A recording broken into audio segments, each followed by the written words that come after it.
do Legislativo começa agora esse programa que leva o conteúdo para você sobre a atuação das frentes parlamentares e das comissões permanentes da Casa Legislativa de Mato Grosso do Sul.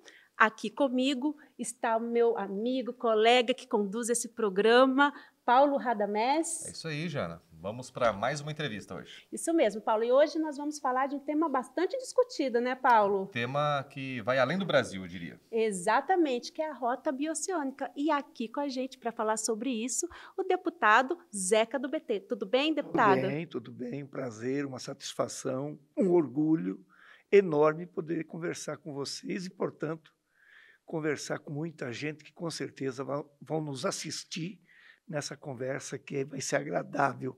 Presinto eu que vai ser extremamente positiva. Vai ser sim, né, Paulo? Ainda mais falando sobre um assunto tão importante para o nosso estado, né, deputado? Claro, muito importante. Deputado, não é à toa que o senhor vai coordenar a frente parlamentar do corredor bioceânico aqui na nossa Casa de Leis. Tem uma relação pessoal por aí, né? Grande. Você sabe que eu sou filho de Porto Murtinho. Eu nasci com meus irmãos, infelizmente eles já falecidos, exatamente na beira do Rio Paraguai, que é o grande divisor de águas dessa história, né? Nos dividindo Brasil e Paraguai. E aí começa essa história da relação, porque a gente era pequeno, né? A nossa mãe, finada mãe, ficava conosco, com os filhos, né? Era uma charqueada, produzia charque para exportação pela hidrovia do Rio Paraguai, e o pai ficava na fazenda de um grande cônsul uruguaio, de uma família muito rica. Ele era o capataz da fazenda, e nós ficamos ali na charqueada, e passava quase que o dia todo, quando não estava na escolinha, brincando na beira do rio, 50 metros de rua, e muitas vezes eu me recordo como se fosse agora, olhando para o outro lado do Rio, Paulo, e me perguntando, no meu sonho de criança, o que será que tem do lado de lá? Será que tem gente? Como que é? Será que tem vida? Na época não tinha muito contato com esse outro lado. Não tinha nada, né? Do outro lado era uma mata virgem, isso há 65 anos atrás, eu estou com 74, né? E foi crescendo, eu e meus irmãos, a vida nos colocou desafio, fomos superando os desafios que apareceram. Nunca me imaginei na política, fui para a política, fui fundar o PT, fui fundar os sindicatos bancários, me elegi o primeiro deputado estadual do PT, e começa essa história de um segundo momento com essa relação pessoal. Meus irmãos, muito mais espertos que eu, e reconheço com muito orgulho, começaram a pensar na história da possibilidade de, atravessando o Rio Paraguai, você chegar ao Oceano Pacífico. Qual era o grande obstáculo? O rio, que precisaria necessariamente de uma ponte, cortar o Chaco Paraguaio até a divisa com a Argentina, e depois outro desafio, a superação da Cordilheira dos Andes. São desafios quase todos geográficos. Absolutamente geográficos e quase incontornáveis. Desafio de vencer a natureza. De vencer a natureza, sem prejudicá-la, e esse é o desafio que nós vamos conversar depois. Pois bem, durante muito tempo, o saudoso Osório, meu irmão mais velho, e o Heitor, que foi prefeito de Murtinho, promotor de justiça, começaram a ventilar, primeiro timidamente, e aquilo foi ganhando proporção, que era possível a gente transformar o Mato Grosso do Sul, e pena que a gente não tem um mapa aqui para olhar. Mato Grosso do Sul está no coração da América do Sul. Era possível transformar o Mato Grosso do Sul no coração efetivo de um processo novo de desenvolvimento para a América do Sul. E, nesse período, eu já deputado e depois governador, os dois, mais eu, empenhados nisso, fomos tratados como mentirosos, como loucos, como aventureiros. Eu cheguei já, como governador, a conversar dessa ideia que foi ganhando corpo com o Alckmin. O Alckmin, hoje vice-presidente, era governador de São Paulo. E o Alckmin falou: Zeca, eu tenho inclusive documento, essa luta não é sua, essa luta é centenária. Há mais de 100 anos você pensa numa alternativa de superação dos obstáculos da natureza e chegar ao Pacífico, né? Conversei depois isso com o Fernando Henrique, meu primeiro mandato de governador coincidiu com o segundo mandato do Fernando Henrique. Ele criou o IRSA, a integração regional da América do Sul. Aí veio o Lula, conversei disso com o Lula, meu segundo mandato foi o primeiro do Lula, depois conversei já deputado federal com a Dilma, por uma série de razões não ousaram chegar tanto, mas começaram a também cimentar, a pavimentar esse caminho que poderia realizar esse sonho centenário e um sonho particular da minha família, dos meus irmãos. Até que vem o governo Michel Temer, e uma figura que teve um papel destacado nisso, que eu quero publicamente reconhecer, o ex-ministro Marum, e conseguiu, via Itaipu Binacional, garantir os recursos necessários, Itaipu Binacional Paraguaia, os recursos necessários para fazer a ponte sobre o Rio Paraguai, e já está com aproximadamente 40% da ponte, já saiu do chão, majestosa como vai ser, para superar o primeiro obstáculo, o Rio Paraguai, a ponte moderna.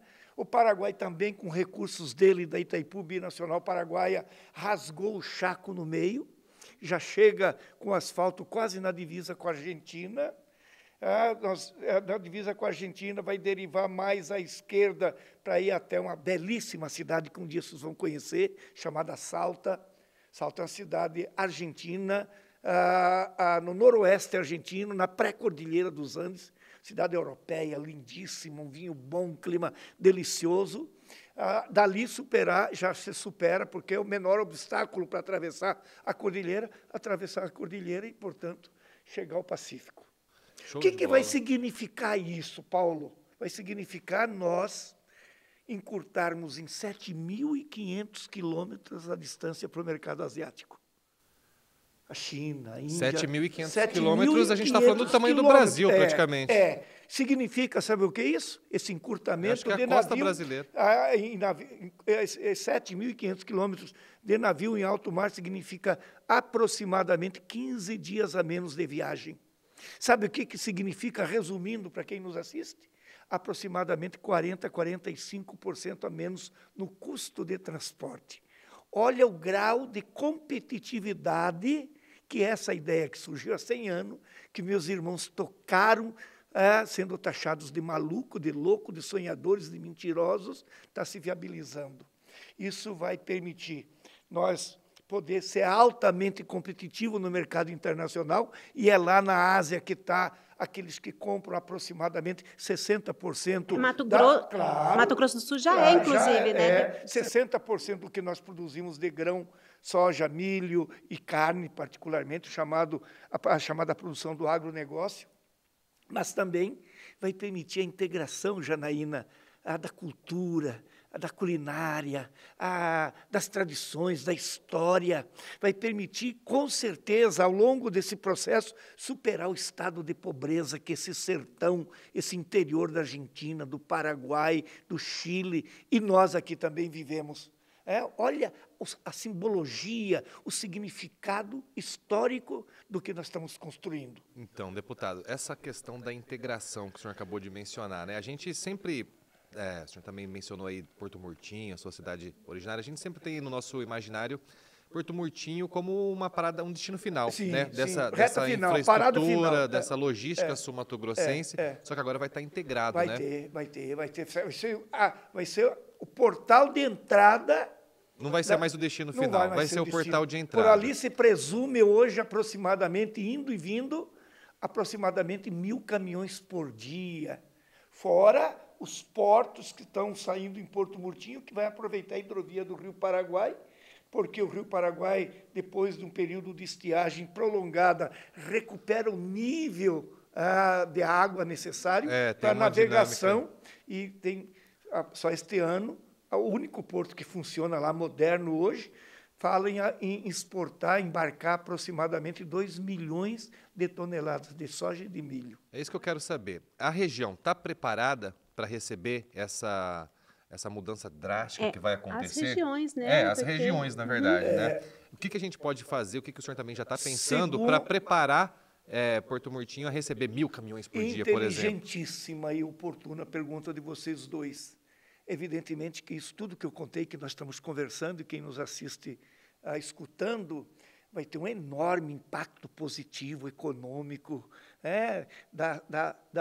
da competitividade que vai dar a produção do nosso Estado, do corredor que nós vamos se transformar, do que vai vir de emprego, de dinheiro e de movimento para cá e para essa região. São 40 municípios que devem ser impactados pela chamada saída para o Pacífico. Não só brasileiros. Brasileiros, estou falando do 40, só dos brasileiros. ponto de vista do Brasil, do Mato Grosso do Sul, principalmente. Agora, esse impacto não é só positivo. E aí a preocupação que vocês trazem, inteligente e oportuna.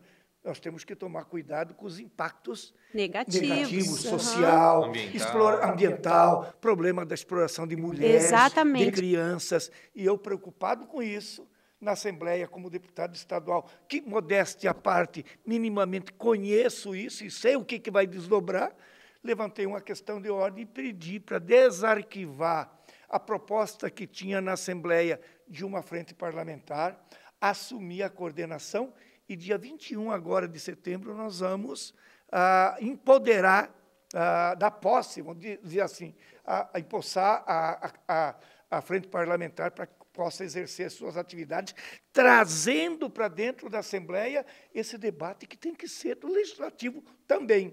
Segunda coisa, marquei uma agenda, fui a Brasília, conversei com a ministra Simone, essa figura querida, inteligente, importante do governo do Lula, ministra do Planejamento, e conversei exatamente isso que vocês me perguntam. Ministra, ninguém mais do que a senhora tem a autoridade política para o convencimento do governo do presidente Lula, no sentido de instituir um grupo de trabalho que seja capaz de começar envolvendo as universidades aqui do Mato Grosso do Sul, a UEMS, as universidades federais e até as particulares, no levantamento, no diagnóstico, na apuração dos problemas de ordem social, exploração de menor, de ordem ambiental, dos indígenas, para a gente começar a tomar os cuidados. E como foi a recepção melhor dela? Possível, ela já tem uma comissão, Simone é muito preparada, já tinha uma comissão, ela vai ampliar essa comissão, levou ao conhecimento do presidente Lula, que não conhecia a história da ponte. 10, 15 dias depois, no dia 25 de julho, Lula me liga num evento que eu estava lá no Palácio Popular, junto com o governador, e conversamos sobre a cirurgia que eu fiz, que ele vai fazer também, né, da cabeça do fêmur, e aí me disse, Zeca, e essa história da ponte? Lula conhece Murtinho, já foi lá pescar com a gente, já passou o carnaval lá em Murtinho, e aí ele contei para ele da ponte, ele falou, pois é, eu estou louco para ir aí. Ficamos de combinar. Estou aguardando uma iniciativa dele como presidente. A agenda dele da agenda dele, para ele ir até Porto Murtinho para conhecer a ponte. A verdade é que, no dia 21, nós vamos instalar a comissão, melhor dizendo, a frente parlamentar, e eu tomei uma iniciativa, independente do que aconteceu no impeachment da Dilma, eu não confundo as coisas. Eu estou pensando no Mato Grosso do Sul e no seu desenvolvimento. Propus a mesa, e a mesa da Assembleia acatou, a gente fazer uma placa de reconhecimento público, de gratidão, a coragem, a ousadia, a visão de futuro que teve o ex-presidente Michel Temer e o ex-presidente Marito do Paraguai, que vai estar aqui também, para nós homenageá-los no reconhecimento do Mato Grosso do Sul pelo papel extraordinário que tiveram em viabilizar um sonho. E, da mesma forma, o ex-ministro Marum. Repete para a gente, então, só para a gente ficar sabendo que dia que vai ser. Dia 21, lá na Assembleia. Na Assembleia, a partir das 2h eles devem estar chegando para uma coletiva, vamos para o plenário grande, porque também um outro deputado do MDB entrou, e é oportuno, com o título de cidadão sul-mato-grossense, que é mais um afago, um carinho, um reconhecimento ao ex-presidente Temer. Vamos fazer o evento, eles vão para Bonito, naquela mesma final da tarde, eles vão ser homenageados lá. No outro dia, na sexta, dia 22 de manhã, nós nos encontramos, porque eu vou de carro, lá em Murtinho, para visitar a ponte que eles ousaram a viabilizar. Olha que barato. Maravilha, né, deputado, você falou em ponte. Inclusive, o governo federal vem sendo grande parceiro, né? Sim, agora o governo federal entrou com tudo, liberou agora 160 milhões, já foi licitado, não a ponte, foi licitado 15 quilômetros que eles chamam de alça de acesso à ponte. Você tem a BR-267, que entra em Bataguaçu, passa em Nova Alvorada, Dourados, Maracaju, Jardim, Murtinho, 15 quilômetros, ou 7, 8 quilômetros antes da cidade, vai sair uma derivação, eles chamam de alça, que vai dar acesso à ponte. e ali vai ser instalada a aduana. Foi esse trecho que já foi licitado. Esse trecho que foi licitado, porque não é uma obra fácil, é uma região inundável, aliás, e vai ser ela suspensa, vai ser uma obra de arte.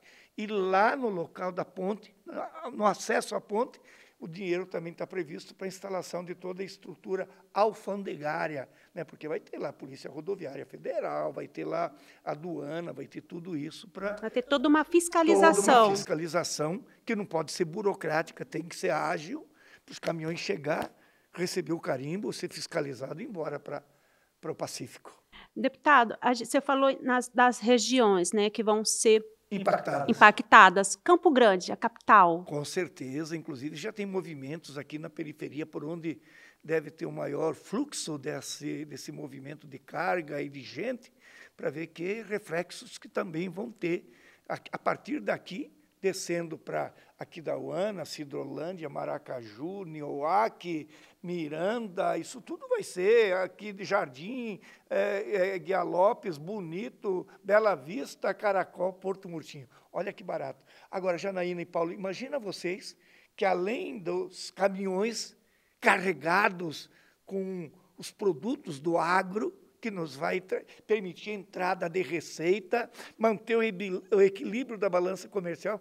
Imagina, olha que barato. Um belo dia, eu estou fazendo um convite a vocês dois, saírem daqui, vou esperar a gente combinando, esperar em Murtinho, eu fazer um pintado na telha, jantamos, pernoitamos. Está ficando interessante. Outro gostando. Outro dia atravessamos a ponte, segundo dia vamos dormir em Salta, tomar um bom vinho, comer uma lagosta. No outro dia cedinho saímos, subimos a Cordilheira dos Andes para chegar a Antofagasta, Iquique, poder andar. Já no Chile, já. Que experiência Lá na beira já botar o pé no Pacífico. No deserto de sal. O deserto de Atacama. É o deserto mais árido. Olha, gente, vocês vão conhecer o deserto mais árido do mundo. Eu estive lá, eu já fiz essa viagem. Fica 50 anos sem chover. As casas não têm telhado, porque não tem chuva. Plantam, produzem raízes, né? Sobrevivem disso, vivem lá. E é um barato esse convívio. Não, barato, deputado, vai ser todo mundo poder conhecer isso. Claro. Que além desse potencial comercial, a gente vai ter essa cultural, essa efervescência cultural acentuada. Toda a mística que aquela cordilheira tem, sabe? Os elementos que se envolvem. Eu me lembro, nós estávamos dentro de uma van e em pleno deserto de Atacama, de repente abriu a porta. E quando abriu a porta, o auxiliar do motorista perdeu o boné. E já querendo escurecer, um vento enorme, me arrepiou, enorme, frio, durante o dia muito quente, e à noite esfria muito. E aí ele foi buscar o boné, o motorista segurou pelo braço, não vá, porque os fantasmas de Atacama lo querem. Fechou a porta. Deixa presente para os fantasmas. Ou para aqueles protetores da natureza que vivem lá, né? Maravilha. Deputado, vamos voltar um pouquinho na nossa conversa. A gente Falei falou que nossa conversa ia ser boa. Muito boa. Não, tá sendo eu estou esperando esse pintado na telha. Não. Isso aí é promessa. Eu fiz promessa pública aqui, não posso negar. Só. A gente falou no comecinho do programa, aceita. já está aceito também, de antemão. Tá bom. Que o programa é voltado, né, Geraldo? Até o nome do programa, ele tem essa justificativa, por dentro do Legislativo. As frentes parlamentares e as comissões são os dois mecanismos que, quando a gente estava pensando no programa, a gente encontrou que são as formas como a Assembleia encontrou para se aproximar da população, né? Sim. Então, vamos falar um pouco dessa parte mais legislativa, mais parlamentar. Como que é para montar uma frente parlamentar?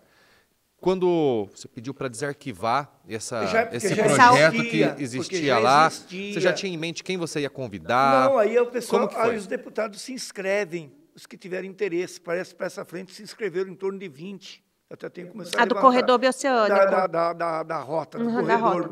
É do corredor. Porque não é rota, ainda é um corredor. Tem a diferença entre o caminho e o corredor com a rota. A rota, a hora que estiver plenamente integrada do ponto de vista de todo o processo cultural. Bom a gente saber isso. Pois bem. Um dia vai ser rota. Um dia vai ser, com certeza, e logo.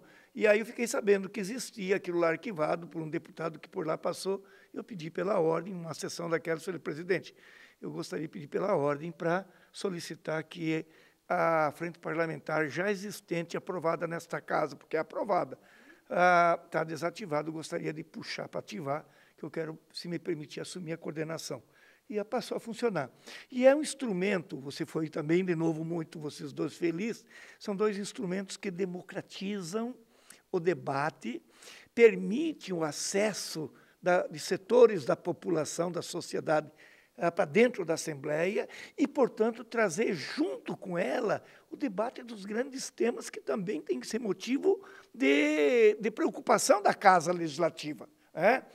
Tanto as frentes parlamentares como as comissões têm isso. E falando da comissão, Paulo, eu fui deputado federal durante 4 anos. Se tem alguma coisa que funciona muito no Congresso, na Câmara Federal, são as comissões. Lá são dezenas.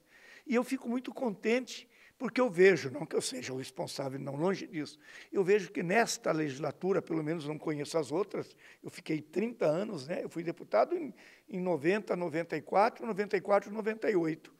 Olha, me elegi governador, fui 8 anos, daí fiquei 6 anos sem mandato, fui vereador, fui 4 anos como deputado federal e estou voltando agora. Então, passou muito tempo nessa história do meu retorno à Assembleia. Não sei como que era, mas eu vejo que hoje começa a ganhar a importância cada vez maior o funcionamento das comissões. Eu estou em 2 que, do ponto de vista político e ideológico, com o meu perfil, dos meus compromissos, tem uma enorme importância e eu participo delas. Eu sou presidente da Comissão de Agricultura Familiar, Indígena e Povo Quilombola, que é todo mês fazer uma reunião e trazer os movimentos, trazer as lideranças, para a gente discutir que medidas nós podemos levantar, estudar, para propor enquanto projeto para a sessão, para a casa. E é uma comissão que ela anseia pelo trabalho em loco, né? Você Claro, tem que ter contato com o produtor. Porque é um setor, e vamos falar depois disso, é um setor, um segmento que envolve 300 a 350 mil pessoas, a agricultura familiar, no conjunto dela, entendendo a agricultura familiar, os assentados da reforma agrária, os assentados do crédito fundiário, que é uma coisa diferente, os pequenos agricultores, que chamam sitiantes, chacareiro, também agricultura familiar, os indígenas, que aqui tem a 2ª ou a 3ª maior população indígena do Brasil, e as 22 comunidades quilombolas. Esse conjunto de 300 a 350 mil pessoas constitui a agricultura familiar, que é de fundamental importância. Por quê? Porque produz 80% daquilo que nós comemos todo dia no Brasil, e aqui não é diferente. Que, aliás, é o produto que vem para a mesa de boa qualidade, porque normalmente é orgânico, fresco, sem agrotóxico. E além dessa... Você está descartando o agronegócio? Não. O agronegócio produz, é importante, para exportação, para entrar divisas, para manter equilíbrio da balança comercial. Claro que o dinheiro disso vem para o bolso de alguns. Esse dinheiro que entra na agricultura familiar é mais socializado, porque trabalha a família. Então, eu presido uma comissão que julgo importante e estou fazendo uma série de debates, que eu acho que não tinha, e também participo, e estou muito feliz, na Comissão de Meio Ambiente, presidida pelo Renato Câmara, uma belíssima figura, e que insiste, normalmente está eu e ele mais um. Nós somos 5. Ontem eu fiz Ontem eu estava fazendo a cobertura. Uma frente que vem sendo bastante atuante. Ativa. E é importante que a gente ative todas as comissões. E também que tem a ver com a agricultura familiar. Muitos ensinamentos da agricultura familiar estão... Tem a ver com o que está acontecendo em Bonito. Ontem estava tudo fechado, dado o problema da sujeira nas águas dos rios transparentes de Bonito. Nós vamos ter que cuidar disso, meu irmão. Alguém tem que assumir essa responsabilidade. Vamos desmatar até dentro do rio, está aí o resultado, está aí o Taquari para mostrar. Aliás, está aí o que aconteceu ontem em Corumbá. A natureza está cobrando toda a maldade que, ao longo dos últimos anos, o homem fez contra ela. Então, a Comissão de Meio Ambiente tem a responsabilidade de cuidar disso, das águas de Bonito, que é uma coisa extraordinária para o mundo.